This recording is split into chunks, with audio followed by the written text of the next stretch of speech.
A Convenção Batista Baiana é uma organização centenária. Agregamos 651 igrejas e mais de 400 congregações. Ano passado, 2023, completamos 100 anos de organização. Próximo ano, 2025, celebraremos a 100ª Assembleia Geral dos Batistas Baianos aqui em Salvador. Nesse tempo, temos sido liderados pelo pastor Erivaldo Barros de Oliveira, um homem simples, mas de qualidades distintas. Um homem temente a Deus, coerente nas suas decisões e pacificador nos relacionamentos. Louvamos a Deus porque o nosso campo está em paz e a nossa energia e os nossos recursos estão sendo canalizados para a abertura de novos campos e novas igrejas. Louvamos a Deus por cada líder batista no nosso estado, por sua cooperação e pela unidade. E aqui lembro aquilo que disse e sempre diz o pastor Pascoal Piragini, o nosso presidente da Convenção Batista Brasileira: juntos somos melhores. Avante, cristãos baianos.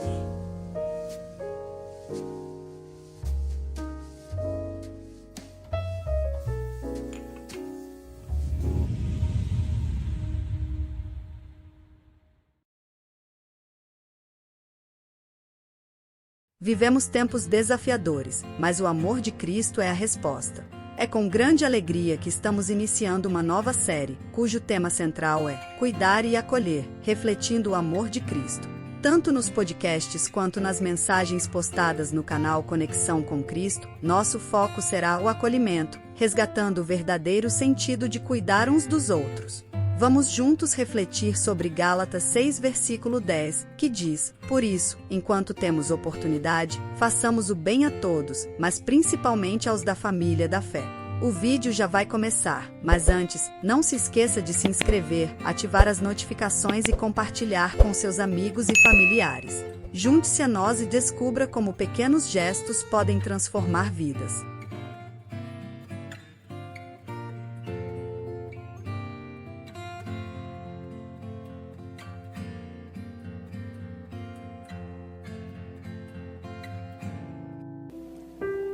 Quando nós não sabemos para onde nós vamos, Luiz Fernando, qualquer lugar serve. Não é verdade? Não é assim, Márcia? Quando a gente não tem um objetivo, quando a gente não tem claro para nós aonde nós estamos indo, qualquer lugar vai servir, Sara. Porque a gente não tem um parâmetro de onde nós saímos, nem para onde nós vamos. Por isso que na vida, seja na vida familiar, seja na vida secular, nossos empregos, nossa formação profissional, seja na nossa caminhada, onde quer que seja, sempre nós temos parâmetros de onde nós saímos e para onde nós vamos. Porque se isso não estiver claro conosco, o que vai acontecer? A vida vai passar e nós vamos chegar lá na frente, vamos olhar para trás e vamos chegar a uma descoberta: Cristian, nós fizemos tudo menos aquilo que nós devíamos fazer. E a vida passa muito rápido, a vida passa muito ligeiro, e nós precisamos ter objetivos claros, Livni. Nós precisamos saber para onde nós estamos indo, quem nós somos. Por quê, irmão Carlos? Porque a vida passa de maneira tão rápida, que se nós não estivermos de maneira muito clara, com a nossa identidade muito clara, firmada em Deus, a vida passa e a gente não cumpre aquilo que o Senhor nos chamou a fazer. Como igreja, nós completamos agora 2 anos de igreja organizada, 4 anos agora em junho nós completamos, que nós começamos os nossos primeiros encontros ali na casa da irmã Esté, e é sempre muito importante nós como igreja, e nós tiramos sempre o mês de fevereiro para fazer isso, voltarmos aquilo que nós somos e resgatarmos, trazer a nossa memória sobre a nossa identidade. Quem nós somos como Comunidade Batista Hope? Quem nós somos como igreja? Porque ao longo destes 4 anos, Deus foi nos unindo pessoas as mais diversas, e nós louvamos a Deus por isso. Mas todos nós, Fábio, ou de uma grande maioria dos que estamos aqui, viemos muitas vezes de costumes diferentes, de práticas diferentes, e de repente agora nós estamos no mesmo lugar e na mesma igreja, e glória a Deus por isso. Mas nós precisamos entender, Libni, aonde nós estamos, o que nós estamos fazendo aqui e quem nós somos como igreja. O que nos motivou há 4 anos atrás, 3 adultos e 2 crianças começarem esta primeira reunião, e para onde nós estamos indo. Porque se isso não estiver claro para nós, se isso não estiver claro para você, se isso não estiver claro para mim, se isso não estiver claro para a nossa liderança, se isso não estiver claro para a nossa vida como igreja, nós podemos correr um risco muito grande de no caminho nos perdermos das razões pelas quais nós começamos. É por isso que hoje, próximo domingo, os 3 próximos domingos, hoje mais 2, eu quero junto com os irmãos falar um pouco sobre a nossa identidade. Quem nós somos? Identificação, como nós somos conhecidos, qual é a nossa identidade como igreja de Jesus, ou qual é a nossa identidade como comunidade batista Hope. É normal a maioria das igrejas terem uma cruz como seu símbolo e não uma âncora. Quantas vezes eu tenho respondido esta pergunta? Por que nós temos a âncora como símbolo? Sabe por quê? Porque na nossa identidade, a palavra esperança, ela faz parte da nossa forma de ser. A nossa missão é multiplicar discípulos, porque a igreja ela não pode escolher a sua missão. Interessante isso, irmão Romeu. Uma empresa ela escolhe a sua missão, mas a igreja não escolhe a sua missão, porque a missão da igreja já foi dada pelo seu dono, que é o Senhor Jesus. O Senhor Jesus deu à sua igreja a missão, e é interessante, Ele não deu uma missão à sua igreja necessariamente, mas Ele criou a sua igreja para a sua missão. E qual é a sua missão? Resgatar o homem afastado dele por causa do pecado. A nossa razão de existir então como igreja é alcançarmos novas pessoas com o evangelho, com o reino de Deus. Então a missão da comunidade Batista Hope é multiplicar discípulos. É a minha missão, é a sua missão, é a nossa missão como igreja. Agora, para isso nós temos uma visão. A visão envolve o nosso ser, a nossa filosofia, a nossa maneira de caminhar. Então o nosso ser, qual é o nosso objetivo? Qual é a nossa visão? Ser uma comunidade de discípulos que leve esperança ao mundo. Nós queremos levar esperança a um mundo que está distante de Deus sem Jesus, levar esperança a um mundo que está afastado do Senhor. E é por isso que nós somos Hope. Hope é a tradução em inglês da palavra esperança, mas para nós, como comunidade batista, Hope não é apenas uma tradução. Hope é hospitalidade, do H, O de oração, P de proclamação e E de exaltação. Nós existimos como igreja para sermos hospitaleiros, uma comunidade que acolhe, que cuida, que caminha juntos, que chora, que anda lado a lado. Igreja é hospital, é lugar para recomeçar e permanecer e crescer. Agora, igreja também é um ambiente de oração, um ambiente de busca da presença do Senhor, um ambiente de proclamação, de discipulado, de ensino, e que exalta e glorifica a Deus.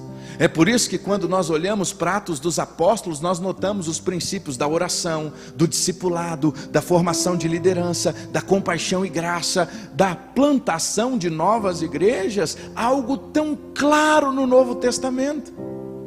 E nós como Hope então, escolhemos a âncora para ser o nosso símbolo. Por quê? Porque a âncora é o símbolo da esperança. E Hebreus capítulo 6 vai dizer que em Cristo, Ele é a nossa esperança, a âncora da nossa fé. Cristo é a nossa âncora, Cristo é aquele aonde nós temos o nosso porto seguro. E então, como igreja, nós nascemos sendo uma igreja um pouquinho diferente. Nós nascemos nas casas. Nós nascemos sem púlpito, nós nascemos sem estrutura, nós nascemos sem violão, nós nascemos sem bancos, nós nascemos sem nada.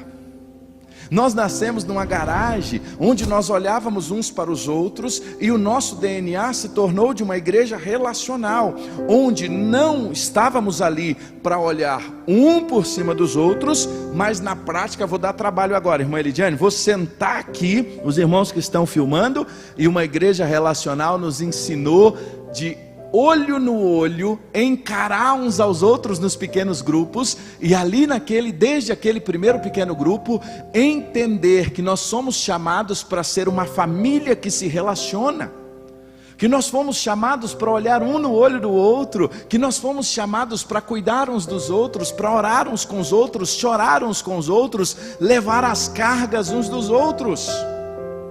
Isso é ser igreja, e isso faz parte da nossa identidade.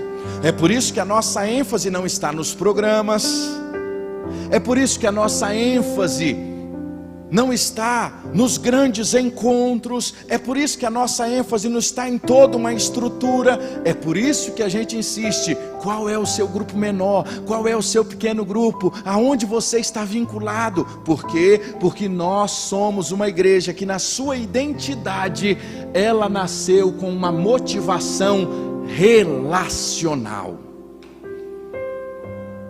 E hoje nós vamos pensar um pouquinho sobre isso.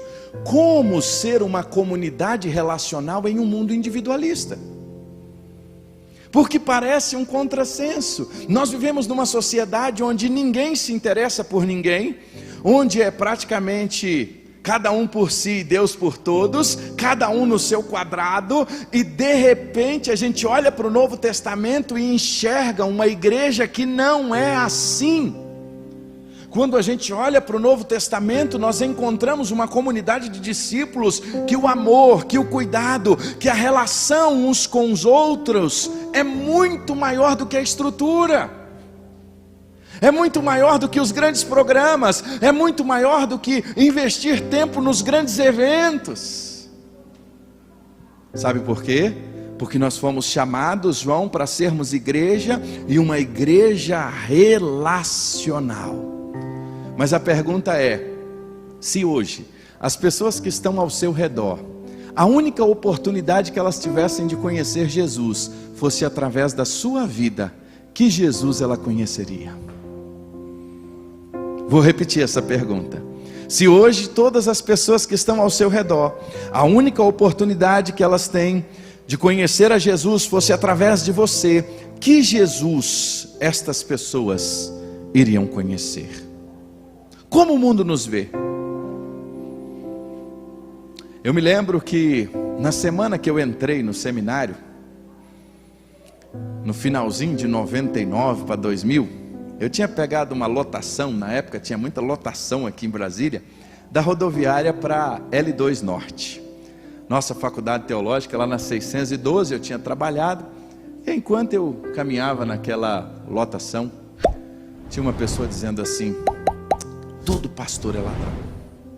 Eu falei: rapaz, eu estou entrando no seminário, e eu entro numa lotação, estou me preparando para uma vocação, não estou indo para lá porque eu não tinha o que fazer, não estou indo estudar teologia porque eu não tenho emprego, não tenho caminho para fazer. Não, eu estou deixando um monte de coisa, estou queimando as minhas redes aqui, estou deixando a minha profissão, e eu entro nessa lotação. E a vida é assim mesmo, né? Parece que quanto mais você quer honrar a Deus, mais você é provado para ver se de fato é isso que é o caminho. E eu fiquei pensando: como é que as pessoas nos enxergam? Será se o caminho lá fora, onde nós passamos, as pessoas enxergam que todos os pastores são ladrões? Será se as pessoas encaram a igreja evangélica brasileira apenas como uma igreja que pensa em dinheiro? Será se as pessoas nos enxergam apenas como um povo que está voltado para isso, que é um povo barulhento, que fala muitas vezes uma língua que ninguém entende? Isso é ser igreja para as pessoas? Se isso for igreja, se essa é a mentalidade que você tem do que é ser igreja, eu quero dizer a você que isso nunca foi igreja, que não é isso que a Bíblia nos ensina, e não é isso que nós nos propomos a ser como uma comunidade de discípulos. Não é isso que nós somos. Nós queremos sim, na nossa identidade, Luiz, ser uma comunidade relacional em um mundo individualista. Aí a gente vai voltar agora para o Novo Testamento, e eu quero convidar você a abrir a sua Bíblia em Atos capítulo 1, para a gente entender um pouquinho o que estava acontecendo. Porque quando nós olhamos para o livro de Atos, e nesta noite a gente vai gastar um pouquinho mais de tempo aqui, porque o livro de Atos, ele é um livro histórico. E a boa hermenêutica nos ensina que num livro histórico nós não devemos, a partir dele, criarmos doutrinas. Que por ser um livro histórico, é um livro que relata experiências pessoais. É por isso que a minha experiência pessoal, a sua experiência pessoal, ela não é doutrinária, ela tem muito valor para mim, pessoalmente, e para você. Por isso a experiência é pessoal, mas ela não pode se tornar uma doutrina. É por isso que quando nós temos uma boa hermenêutica do livro de Atos, nós não fazemos doutrinas em Atos, mas nós pegamos Atos e enxergamos princípios, valores que permeiam não só o livro de Atos, mas todo o Novo Testamento. E ali nós aprendemos com Atos sobre esses valores. E aí a gente lembra de Lucas. Atos foi escrito por Lucas. O livro de Atos é a continuação do Evangelho de Lucas.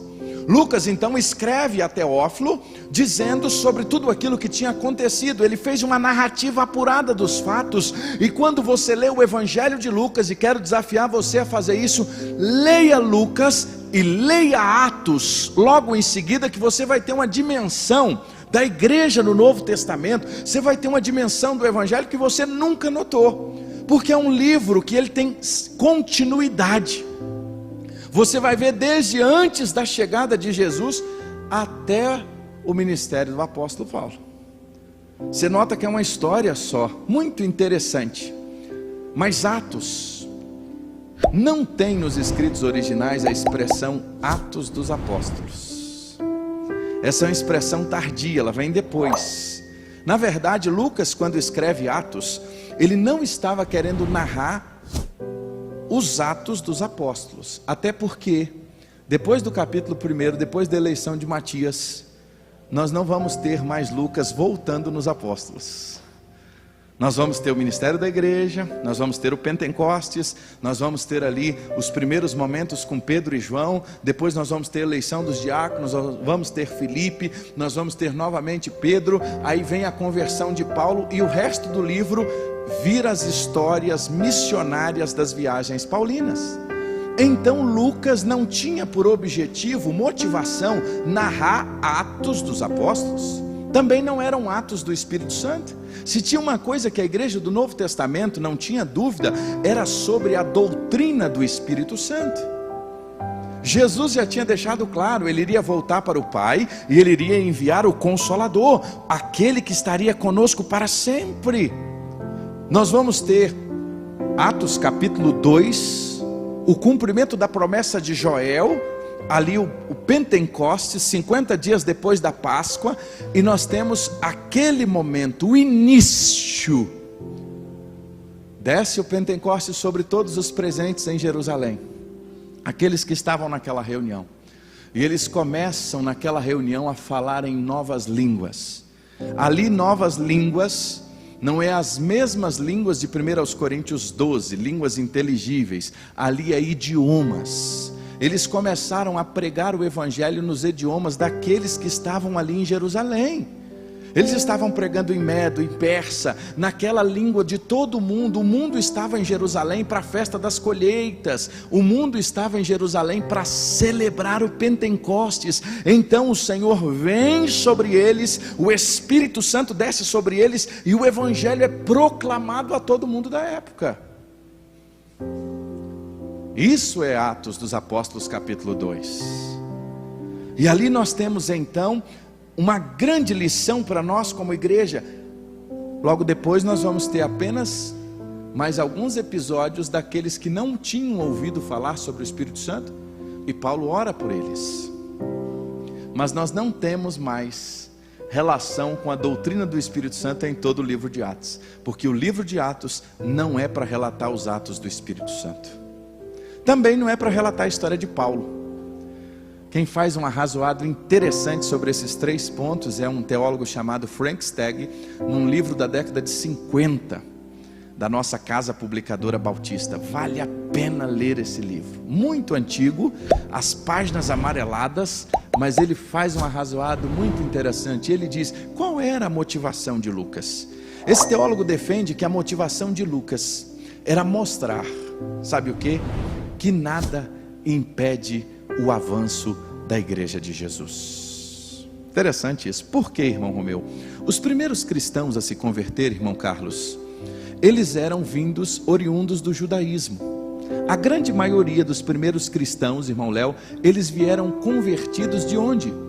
Do judaísmo. Só que quando eles se converteram, eles tinham uma compreensão, assim como em muitos momentos o Deus de Israel e não o Israel de Deus, aquela concepção exclusivista, que o evangelho ia ficar só ali em Jerusalém. A expectativa dos judeus é que o reino de Jesus era um reino terreno. Eles não tinham compreendido ainda. Por isso a pergunta, quando, Atos 1,6, o Senhor vai restabelecer o reino de Deus, o reino a Israel, melhor dizendo? Aí o Senhor Jesus vira para eles e diz, olha, não vos compete saber o dia, a época, não vos compete saber o tempo, mas recebereis poder ao descer sobre vós o Espírito Santo de Deus, e ser-me-eis testemunhas, tanto em Jerusalém, Judeia, Samaria, até os confins da terra. Ou seja, tenha o foco correto, tenha o foco certo, não estejam preocupados com aquilo que não é o essencial, porque o essencial da vida da igreja é proclamar o reino de Deus. A mensagem principal é o reino de Deus, e Jesus está dizendo, vocês receberão o poder e vão. E ele é tão bom que vem a perseguição. Quando estava todo mundo querendo ficar em Israel, veio a perseguição, e o que aconteceu? A igreja foi às nações e o evangelho se espalhou. Todas as vezes que tentaram fechar a igreja, todas as vezes que alguma coisa ocorreu para que o evangelho parasse, o Senhor veio da sua forma e do seu jeito, e o evangelho chegou em lugares que nós jamais imaginaríamos. Esse é o contexto que nasce, que a igreja avança. Esse é o contexto que estava acontecendo. Capítulo 2, a motivação da escritura, porque Atos foi escrito. Capítulo 1, capítulo 2, o Pentecostes. Capítulo 3, nós temos então, Pedro e João vão orar, não orar. Eles vão ao templo orar, melhor dizendo, logo ali no início, eles saem para orar. Capítulo 3, se você está aí acompanhando, no capítulo 3, eles vão ao templo às 3 horas da tarde, era a hora nona, e então eles vão orar, e quando eles se deparam ali com um homem coxo de nascença, e eles oram por ele, aquele homem então é curado, na Porta Formosa, e aí Pedro então pega a palavra e faz um sermão extraordinário, prega o evangelho, e muita gente se converte. Só que isso trouxe um incômodo muito grande para o Sinédrio, para os doutores da lei. Isso trouxe um incômodo, pastor Michael, para aquela turma que estava ali só de olho, de plantão. Vamos chamá-los, aí o capítulo 4 tem uma conversa séria. Enquanto Pedro e João ainda falavam ao povo, chega os sacerdotes, chega o capitão do templo, os saduceus, eles estavam ressentidos.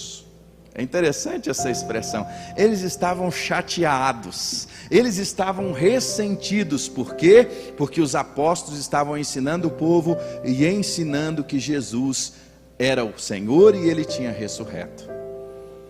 Então eles ficaram chateados. Quando eles estão chateados, eles prendem então Pedro, e Pedro, cheio do Espírito Santo, mais uma vez prega de maneira extraordinária. E aí foi difícil prender, porque o povo estava com eles. Aí eles ficaram com medo agora de prender de fato Pedro e João. Depois de ameaçando eles, disseram que ele, verso 21, 4:21, soltaram. E não tendo achado como castigar, tentaram castigar, mas não acharam como castigar, liberaram eles, dizendo mais ou menos assim: olha, para de pregar, para de anunciar, Para de falar desse Jesus ressurreto. Mas Pedro já tinha dito: como nós vamos deixar de falar disso que nós temos visto, disso que nós temos ouvido? Como nós vamos deixar de falar? Como nós vamos deixar de anunciar? Aí diz o texto que eles voltam e encontram a igreja, e mais uma vez soltos, a partir do verso 23, eles procuram os irmãos e contam tudo o que estava acontecendo. Aí o verso 24 diz que eles, ouvindo em unanimidade, levantaram a voz e começaram a exaltar, falar da soberania do Senhor, exaltar o Deus que é grande. E aí vai dizer: porque se enfureceram os gentios, os povos imaginavam coisas vãs, os reis da terra se levantaram, as autoridades se ajuntaram contra o Senhor e contra o seu ungido.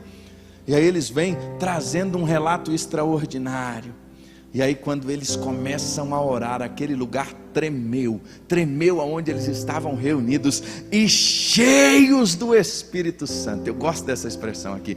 E todos estavam cheios, transbordantes do Espírito Santo. E qual é o resultado de uma pessoa cheia do Espírito Santo? Com ousadia anunciavam a palavra de Deus. Quando alguém diz para mim assim: estou cheio do Espírito Santo, estou rodando no poder, meu irmão, isso para mim não significa nada. Estou cheio do Espírito Santo, estou rolando para lá e para cá, unção do riso, falando não sei o que, para mim isso não significa nada. A Bíblia diz que gente cheia do poder de Deus, com ousadia, prega a palavra de Deus. Gente cheia do poder de Deus, sabe qual é a característica dela? Ela é um ganhador de almas. Ela é alguém que prega a tempo e fora de tempo. Você quer ver gente cheia do Espírito Santo? É gente que está pregando todo o tempo com ousadia. Ah, estou cheio do Espírito Santo, vou rodopiar no poder. Meu irmão, deixa de meninice, isso é só criancice espiritual. Gente cheia do Espírito Santo é gente que proclama a palavra. Irmãos, mês de março, nós vamos passar aqui, março e abril, 8 domingos aprendendo sobre o Espírito Santo. Nós já aprendemos sobre Jesus, agora nós vamos aprender sobre o Espírito Santo. Quem é o Espírito Santo? Como nós somos batizados no Espírito Santo? Quando nós fomos? Qual o resultado do batismo do Espírito Santo na nossa vida? O que ele faz em nós e através de nós? Quem o Espírito Santo vai nos levar a entender e compreender? Nós vamos investir alguns domingos aqui entendendo isso. Por quê? Porque nós vivemos uma geração que tem uma incompreensão muito grande sobre a pneumatologia, que é a doutrina do Espírito Santo. E aí, se a gente não cresce, não compreende, a gente não aceita as Escrituras. Aí a gente precisa entender as Escrituras. Só que fruto disso, depois do verso de número 31, vem o verso 32. E é aqui que eu quero ficar hoje. Da multidão dos que creram, era uma somente e um só coração. Ninguém se considerava unicamente coisa alguma que possuísse, mas compartilhava tudo o que tinha. Com grande poder os apóstolos continuavam a testemunhar da ressurreição do Senhor Jesus, e grandiosa graça estava sobre todos eles. E não havia pessoas necessitadas entre eles, pois os que possuíam terras e casas vendiam, traziam o dinheiro da venda e colocavam aos pés dos apóstolos, que distribuíam segundo a necessidade de cada um. Quero voltar no versículo 32. Da multidão dos que creram, um meramente, e um é o coração. Um é a mente, um é o coração. Uau! Aí o Rafa diz assim: eu queria ser membro dessa igreja, eu queria fazer parte dessa igreja. É sobre isso, irmãos, que eu quero nos próximos 3 domingos nós compreendermos sobre o nosso DNA. Quando nós falamos sobre a nossa identidade, uma identidade de uma comunidade relacional em um mundo individualista, nós olhamos para essa comunidade aqui, e este povo, as Escrituras nos diz que eles tinham uma somente e um só coração. Se nós servimos a um Deus que é relacional, e Ele se relaciona conosco, por essência nós somos seres relacionais. Agora, na nossa identidade como igreja, nós precisamos viver os relacionamentos, e relacionamentos com profundidade, e nós devemos todos os dias estarmos dispostos a construirmos uma comunidade relacional em um mundo individualista. porque assim nós vamos viver o que a Bíblia diz: não vos conformeis com este mundo. O mundo diz assim: seja individualista, olhe só para você, o que importa é o seu quadrado, o que importa é você ser feliz, o que você nasceu para brilhar, você é o cara do plano de Deus. Tem uns pregadores que estão ensinando isso aí no púlpito, ó, você é o cara.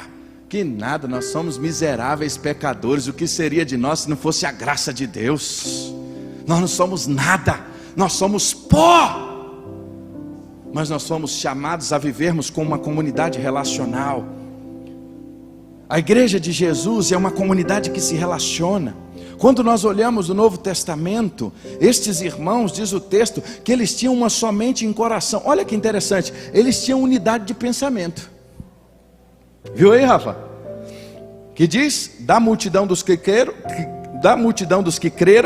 era uma somente e um só coração. Nós até cantamos essa música aqui algumas vezes, né, irmão Josimar? Do VPC, se eu não me engano. Da multidão dos que creram, era só um coração. Ó, essa é das antigas. Este era o povo, tinha uma unidade de mente, uma unidade de pensamento.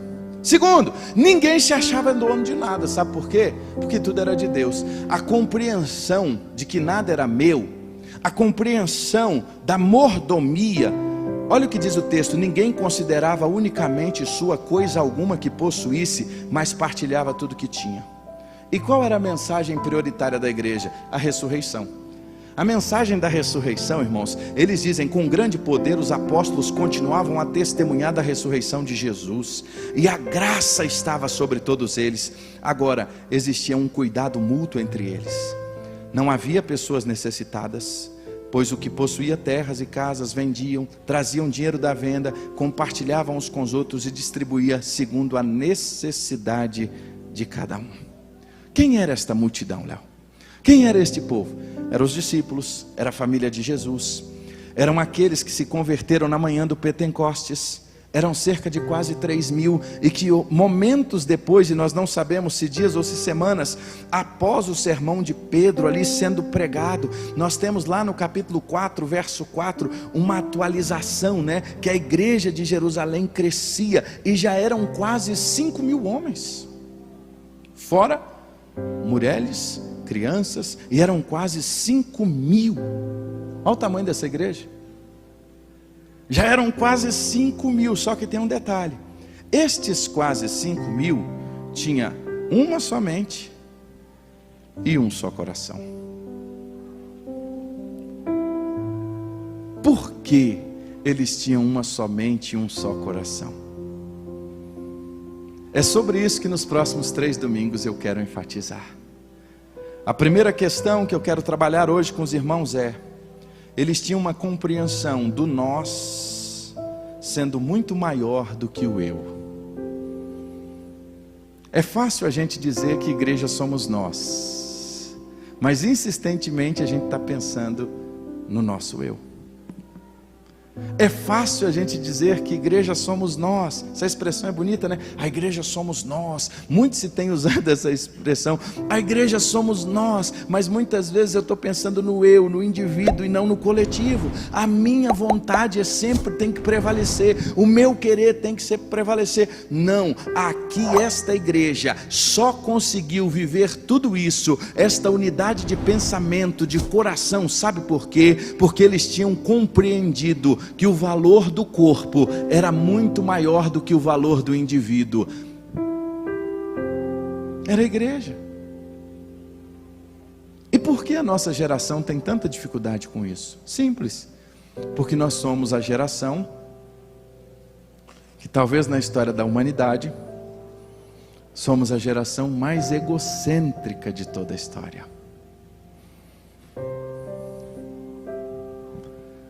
Quando a gente olha para a história da humanidade, talvez nenhuma geração foi como a nossa, tão egoísta, tão egocêntrica e tão frágil, tão mimada como a nossa. E é por isso que nós muitas vezes não conseguimos entender esse DNA de uma comunidade relacional. Por quê? porque eu sempre quero ser o primeiro. E no reino de Deus, há anos atrás saiu uma campanha nos Estados Unidos muito interessante: I am second, eu sou o segundo.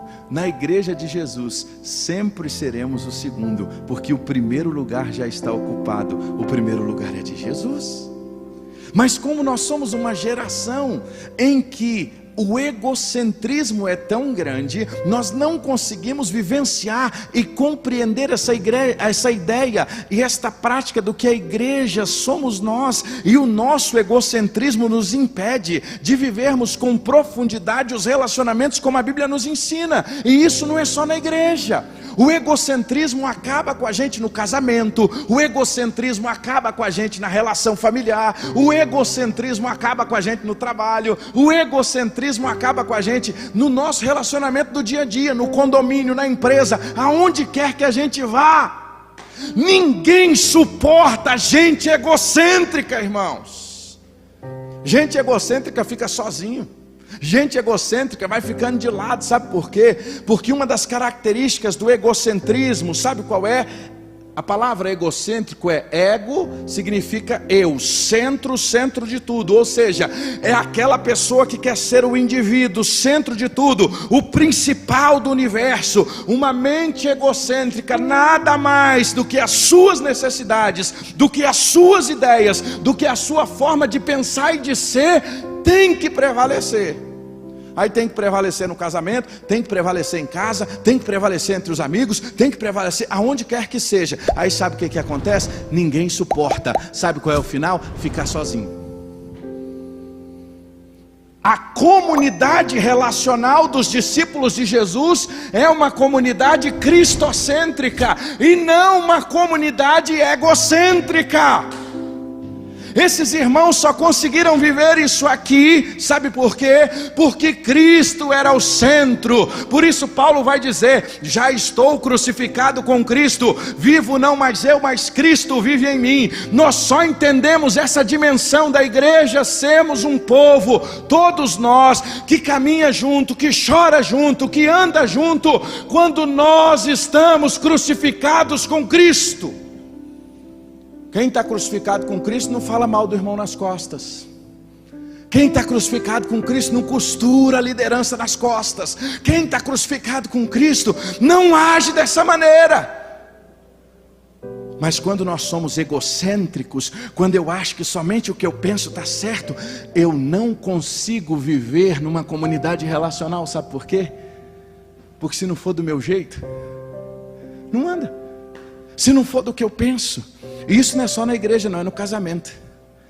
Ah, mas se não for desse jeito, para mim não serve. Sabe por quê, irmãos? Porque nós queremos que sempre a nossa vontade prevaleça. Nós queremos que só o meu querer prevaleça. Eu quero que só o que eu acho. Eu não estou falando em confundir egocentrismo com uma boa autoestima, não é isso não. O problema é quando essa boa autoestima, ela passa de uma boa autoestima e ela supera. Ter uma boa autoestima é maravilhoso, principalmente numa sociedade em que nós vivemos, onde está todo mundo com um tanque emocional lá embaixo. Não é isso não, mas eu estou falando é quando você somente se acha. Se não receber um elogio não serve, se não foi mencionado não serve, se não foi chamado está triste, já ficou chateado, estou indo embora. Vou mudar de emprego, vou mudar de escola, vou mudar de relacionamento. Sabe qual vai ser o final? Não vai ficar com ninguém, porque o problema não é a igreja, o problema não é o trabalho, o problema não é a escola, o problema não são as pessoas que estão ao redor, o problema sou eu. Mas nós não gostamos de assumir que nós somos o problema. Porque na característica e na natureza humana é sempre mais fácil projetar o problema no outro. Sabe onde isso começou? Lá no Éden. Adão. Não, Senhor. Foi quem? A mulher que tu me deste. Não, Adão, a ordem foi para você. Adão, quase que dava vontade de dizer para Adão o que Davi disse para Salomão. Tu lembra o que Davi disse para Salomão? Seja homem, cara. Irmãos, nós estamos precisando quase dizer a uma geração o que Davi disse para Salomão: seja homem, assume. Mas o egocentrismo não deixa a gente assumir, sabe por quê? Porque o egocêntrico ele nunca erra. O egocêntrico ele nunca falha. O egocêntrico, as brincadeiras dele nunca excede. O egocêntrico, a forma dele agir com as pessoas, ele nunca frustra o outro. O egocêntrico, ele sempre tem muito boas qualidades. Ele de fato, o que seria do mundo? O que seria da minha sessão de trabalho? O que seria dos meus colegas se não fosse eu? O egocêntrico é assim.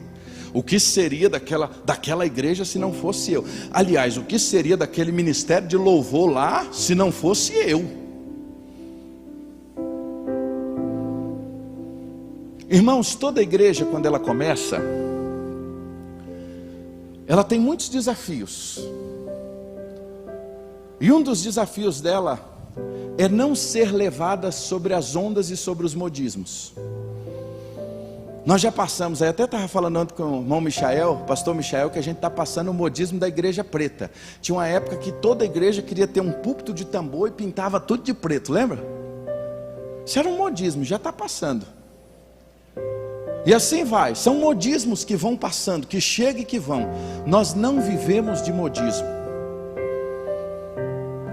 Nós não vivemos de modismo, irmãos, nós vamos ficar na palavra. Agora nós queremos ser uma comunidade relacional. Só que uma comunidade relacional, a ênfase dela não é no indivíduo, a ênfase dela é no coletivo. Vou repetir isso. Uma comunidade relacional, a ênfase dela, irmão Romeu, é no coletivo e não no indivíduo. Como é que isso se expressa? Isso se expressa, por exemplo, na adoração. Os irmãos têm notado que nós somos um culto que nós temos poucas participações. Temos poucas participações individuais. Isso não é o ministro, não. Isso é o pastor da igreja que tem orientado o ministro que o nosso processo aqui é coletivo. Porque mais do que participações individuais, nós queremos quartetos, quintetos, nós queremos coral, nós queremos grupos aqui, nós não tínhamos nem microfone, agora nós temos 4 aqui, nós queremos 5, 6, 8, 10 cantando, sabe por quê, Rafa? Porque alguns ministérios têm uma ideia, e eu respeito quem trata assim, que nós vamos pegar os melhores músicos, nós vamos pegar os melhores instrumentistas e vamos fazer a melhor banda.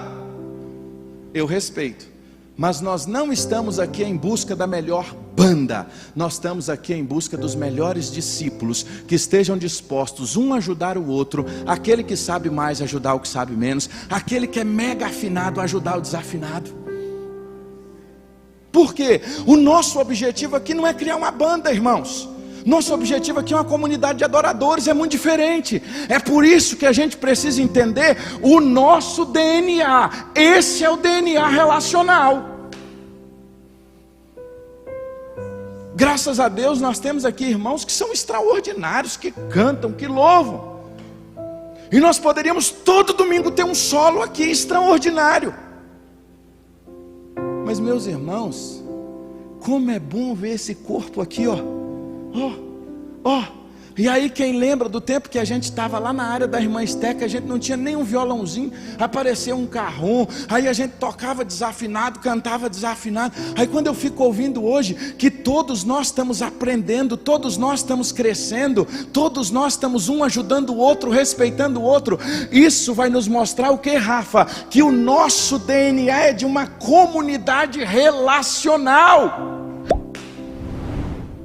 Nós estamos querendo formar uma ideia de corpo e não de indivíduo. A celebração é da glória de Deus e do corpo, do coletivo, da igreja, e não a celebração do indivíduo.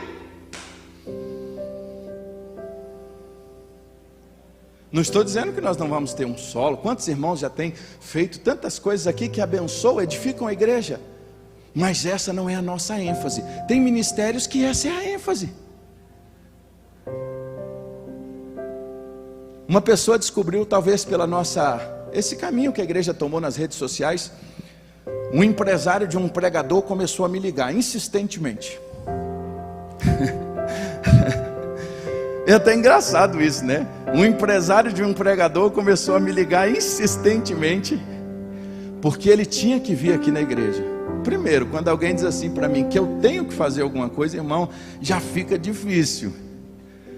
Sabe por quê, irmão? Quem chora de madrugada com esse rebanho aqui, não é o pregador que vem aqui de fora, não. Quem ama o nosso povo são os líderes que estão nascendo aqui dentro. É gente que visita aqui de madrugada. Estou falando, não é eu não, irmãos, é irmãos da igreja aqui, ó. Pastores que estão sendo formados aqui. É líder de pequeno grupo que está sendo formado pastor. É gente que está lutando, gente que está visitando, gente que está amando. Se alguém vai pregar na igreja, é esse povo, irmãos. É uma grande oportunidade. Que grande oportunidade, meu irmão? Você me vendeu uma mensagem. Irmãos, nós não queremos isso para nós. Nós não somos isso. Se a sua expectativa de uma igreja é essa igreja onde a celebração individual ela vai ser cultuada, eu preciso te dizer isso aqui: essa não será a sua igreja. Porque o que nós queremos é celebrar o coletivo. O que nós queremos é ajudar uns aos outros. O que nós queremos é dividir uns com os outros. É o que sabe mais. Ah, mas eu tenho uns macetes aqui. Rapaz, se os macetes que você tem servir só para você, você está no lugar errado. Se tudo que você sabe serve só para você, está no lugar errado. Porque aqui o nosso desejo aqui é o seguinte, irmão: é compartilhar tudo que a gente tem. E sabe qual é a nossa alegria? É quando aquele que começou já está fazendo melhor do que a gente. Aí é que a gente fica feliz. Mas pastor, o senhor vai dar asa para esses meninos? Primeiro que não sou eu que dou asa e tiro asa de ninguém. Quem dá os dons é o Senhor. Eu quero que essa igreja tenha dezenas de pastores. Eu quero que essa igreja avance, que ela plante novas igrejas, que ela busque mais, que ela ore mais. Agora às vezes a gente está nessa ideia. Sabe por quê? Ah, mas eu não fui atendido. Sabe por quê? Porque às vezes você ainda não entendeu o que é ser igreja. Qual é o DNA da nossa comunidade? É o DNA de uma comunidade relacional para um mundo individualista. Nosso DNA é o DNA de uma comunidade onde o egocentrismo nós não queremos. Nós não queremos. Não queremos. Nós não queremos o contrato com um cantor famoso. Não, irmãos, se for para a gente investir recursos, nós vamos investir em outras coisas. Tem coisas muito mais importantes para a gente fazer do que isso. E para nós, o culto das 5, o culto das 7, o das 5 da manhã, o das 11 da noite lá na internet, não tem diferença nenhuma um do outro. Nós ainda não temos congregações, mas em nome de Jesus nós vamos ter. Nós vamos plantar muita igreja. Cantar aqui ou cantar na congregação, pelo contrário, nós vamos ter muito mais alegria de ir para lá no sentido de obra missionária do que necessariamente ficar pensando em ficar só aqui. Mas às vezes tem aquela ideia, né? Ah, melhorou um pouquinho, agora tem um palco aqui, tem um... rapaz, olha só, tá até transmitindo na internet. Ih, irmãos, dia que começar assim, nós vamos voltar pro violãozinho de novo. Porque aí a gente perdeu a essência. A gente perdeu a razão de ser. Se a nossa alegria para ir 5 horas da manhã para o Ceasa não for a mesma que a gente tem para ficar ali dentro, tem um grupo ali ó, que ninguém nunca nem viu, mas que essa noite vai alcançar centenas de pessoas. Tem um grupo de líderes aqui nessa igreja que liga, que vai atrás, que visita, são líderes de pequenos grupos, é aqueles irmãos que abrem a casa para receber. Irmãos, eles são pastores como eu. Eles cuidam de pessoas como eu. Eu não daria conta de cuidar do que eles estão fazendo. Mas isso é o sentimento e a identidade de uma comunidade, o quê? Relacional. É por isso que a gente insiste com o PGM. E aí você diz, como nós podemos ser essa igreja que tem uma só mente, uma só fé, um só coração. Sabe como? No dia em que nós entendermos que o nosso ego não é o centro e que Jesus é o centro. Eu vou ter que parar por aqui, irmãos, porque hoje nós temos celebração da ceia. Mas eu queria só finalizar lembrando, e queria que você agora parasse por um pouquinho, porque eu fiquei pensando também, e tenho pensado nisso. Quais são as características de uma pessoa egocêntrica? Sabe quais são? Primeiro, não possui empatia, não sente a dor do outro. Ele só acha que o que ele faz está correto e ele que tem o direito. Segundo, ele tem a necessidade de ser o centro de tudo, sempre. Ele se preocupa excessivamente com a sua imagem. Ele quer aprovação, ele quer elogio. Ele não quer aceitar opiniões, ele se acha superior aos demais. Dificuldade de trabalhar em equipe, não dá para trabalhar em conjunto. Ah, se eu não for sozinho lá, se não for eu, o artista principal da peça, né? Se não for eu, o Jesus, quero ser o Jesus. Ninguém quer ser o jumentinho, né, varão? Todo mundo quer ser o Jesus. Todo mundo quer ser o Jesus. Irmãos, Jesus só tem um, e a Ele toda a glória. A igreja vive por Ele e para Ele. A igreja não vive para o seu pastor, a igreja não vive para a sua denominação, para glorificar a sua denominação. E nós louvamos a Deus, somos batistas por convicção, por aqueles princípios que estão ali. O que nos faz ser batista não são os hinos que nós cantamos. O que nos faz ser batista, irmãos, não é nem sequer a convenção que nós participamos. O que nos faz ser batista é acreditar naqueles 6 princípios que estão ali, ó. Se você ainda não leu, lê lá depois, porque aquilo ali é ser batista. Mas nós não vivemos em função do nome batista, não vivemos em função do nome Hope, nós vivemos em função do nome de Jesus. É para Ele, por Ele que são todas as coisas. Quer saber quem é Jesus? Vai lá na Hope TV, tem 8 mensagens lá, só para te falar sobre quem é Jesus. Por isso que nós ficamos esse tempo inteiro, o ano passado, falando de Jesus, porque nós precisamos entender quem é Jesus. Mas às vezes nós deixamos escapar. Isso não é só na igreja não. Quando o nosso ego se torna maior do que nós, guarda isso. Ao longo dos anos eu tenho aprendido com um homem que desde que eu o conheci, aos 13 anos de idade, a vida dele tem sido instrumento na minha. Eu tinha 13 anos quando eu li um livro chamado Fator Oração, do pastor Sam Tipt. Deus me deu a graça de nos últimos anos servir através das igrejas batistas brasileiras e servir muito perto do pastor Sam. E aquele homem que eu li na minha infância, eu pude andar perto dele e ouvir ele muitas vezes, conversar com ele durante horas. E um dia ele me disse uma coisa que eu nunca mais vou esquecer. Ele falava sobre essa questão do orgulho, do egocentrismo, do perigo que todos nós corremos. E ele diz assim: o maior mal na vida de um homem, de qualquer um, principalmente daqueles que servem ao Senhor no ministério, é quando o ministério se torna maior do que o seu caráter. Uau!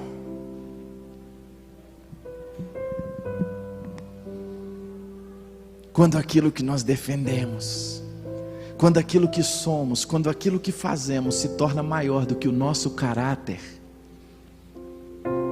nós já nos perdemos. É por isso que nós precisamos todos os dias, se nós queremos continuar e buscar, almejar ser uma comunidade relacional, essa igreja aqui, vamos ser ela? Não, porque nós vivemos em outro tempo, numa outra realidade, mas nós podemos querer ter estes valores entre nós. E se nós quisermos ter esses valores na nossa vida como igreja, a primeira coisa que precisa acontecer é eu dizer: Senhor, eu estou crucificado com Cristo. Por isso Jesus diz: aquele que quiser vir após mim, negue-se a si mesmo, tome a sua cruz e siga-me. Ele não disse: tome a sua cruz e siga-me. Ele não disse: siga-me, tome a sua cruz e negue-se a si mesmo. Ele deu uma ordem para as coisas acontecerem. Ele diz: negue-se a si mesmo, tome a cruz e siga-me. Sabe por quê? Porque nós nunca conseguiremos tomar a cruz e seguir a Jesus se o nosso eu for maior do que a cruz e maior do que o segui-lo. Por isso que começa onde? Negue-se a si mesmo, morre, tem que morrer. Se a semente lançada na terra não morrer, ela não frutifica. Sabe qual é o problema da nossa geração, irmãos? Eu queria, irmãos, continuar falando aqui mais umas 2 horas, mas eu não posso. O problema da nossa geração é que nós temos muito crente vivo, irmãos, crente que não morreu. Nós estamos precisando de gente que tenha morrido, passado pela morte, o novo nascimento, que leve a sua vida na cruz e diga: eu estou crucificado com Cristo, vivo não mais eu, mas Cristo vive em mim. Não importa mais a minha vontade, não importa mais o meu querer, não importa. Irmãos, sabe qual foi o problema de Ananias e Safira? O problema de Ananias e Safira é que eles se acharam bons demais, não tinha morrido. Esse foi o problema de Ananias e Safira. Queriam agradar pela aparência e nas costas só mostrou quem de fato eles eram. Esconderam. Ninguém tinha pedido para Ananias e Safira vender nada, ninguém era obrigado a vender nada, mas quando eles fizeram aquilo, quiseram dar uma de espertão no reino de Deus. E tem muito crente querendo ser espertão no reino de Deus, brincando com Deus, brincando com a relação com Deus. Hoje está aqui, está na igreja, levanta a mão. Amanhã está falando palavrão, falando coisa errada, tomando cachaça. Ah, irmãos, eu vou falar. E não tem problema não, porque agora a gente tem uma geração que é o seguinte: beber é normal. Vai bebendo, meu irmão, ensina para o teu filho que tu vai ver o alcoólatra que você está formando dentro de casa. Agora depois não chora. Ah, vou para tudo canto. Pastor, a pandemia, o afastamento social. Só tem afastamento social na igreja, irmãos. Na igreja e na escola.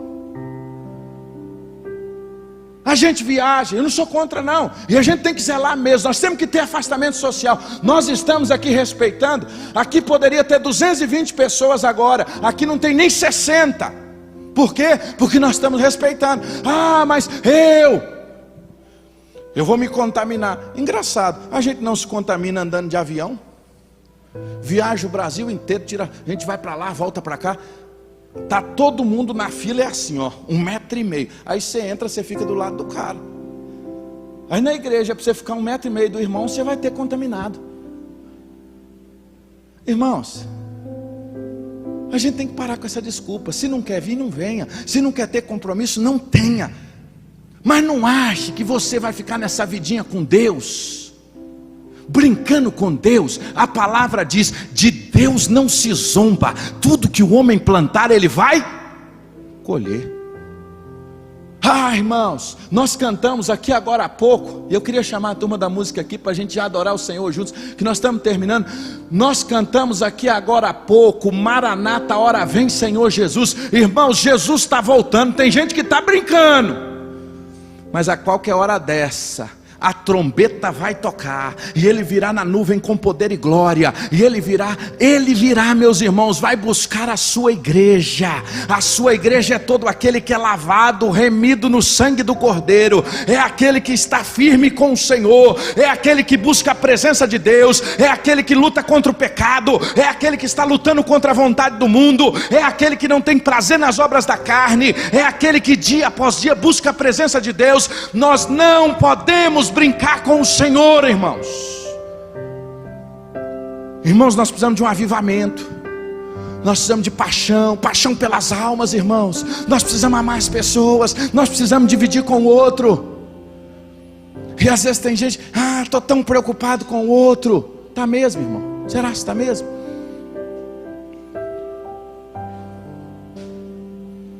A questão maior aqui, irmãos, é que a gente só vai conseguir ser essa igreja aqui dia que o nosso ego morrer. Tem que matar o ego. Tem que matar o ego. E se não matar, ele fica igual tiririca. Manjacira, só sabe o que é tiririca? Mais ou menos. Lá em Minas Gerais, irmão Cardoso, tem um matinho aquilo chama tiririca. Tiririca é o seguinte: você faz uma calçada novinha, na primeira hora que dá uma dilatação na calçada, desculpa a expressão, irmãos, aquela miséria sobe assim, e vira aquela tristeza, né? Aí você vai lá, bate veneno, faz o que for, passa uns dias, daqui a pouco, ela aponta. Não é assim, tiririca? Tem umas aqui no fundo aqui, ó, Luiz Fernando, nós já limpamos esse fundo aqui umas 40 vezes, e a gente limpa ali perto dos vizinhos, pinta a calçada, deixa tudo bonitinho, daqui a pouco, aparece a tiririca.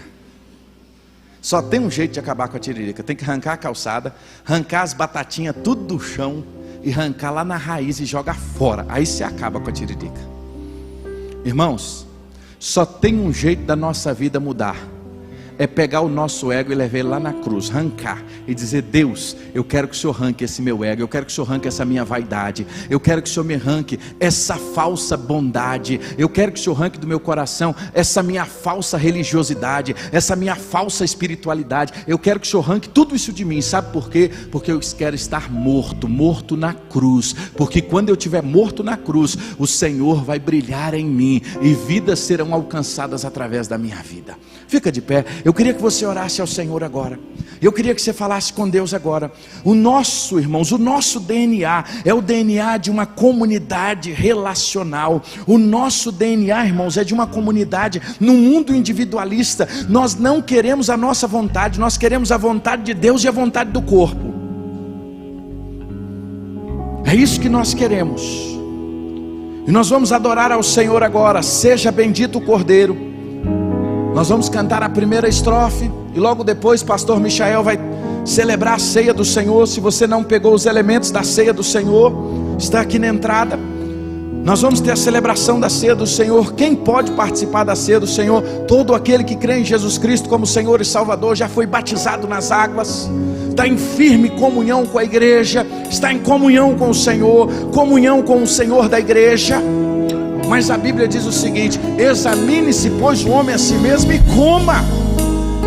Porque a ceia é um momento de exame, a ceia é um momento de acerto dos ponteiros com Deus, a ceia é um momento em que a gente ajusta a nossa vida com o Senhor e participa. Aí as escrituras dizem assim: muitos ficaram enfermos pela forma que trataram a ceia. Sabe por quê? Porque na hora de ajustar a conta com Deus, não ajustou. Então agora é a hora. Fala com Deus assim: Senhor, tem alguma coisa aqui no meu ego que está maior do que deveria estar? Está igual tiririca, está brotando. Senhor, está muito grande. Tira, Senhor, do meu coração tudo aquilo que não seja da tua vontade. Tira do meu coração tudo aquilo que não é do teu querer.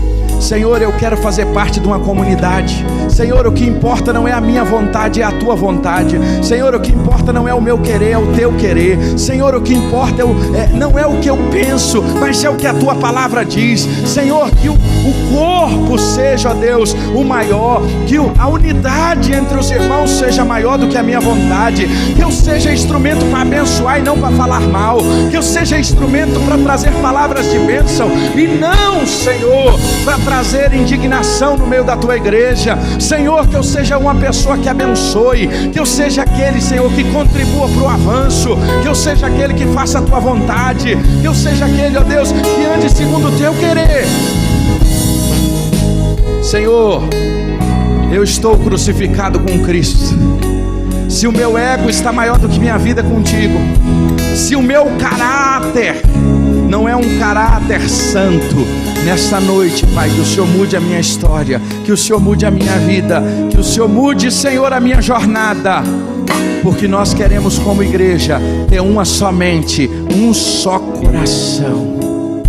Isso acontece quando o nosso ego diminui, nós deixamos de ser uma vida e uma igreja egocêntrica e passamos a ser uma igreja cristocêntrica, para a glória de Deus.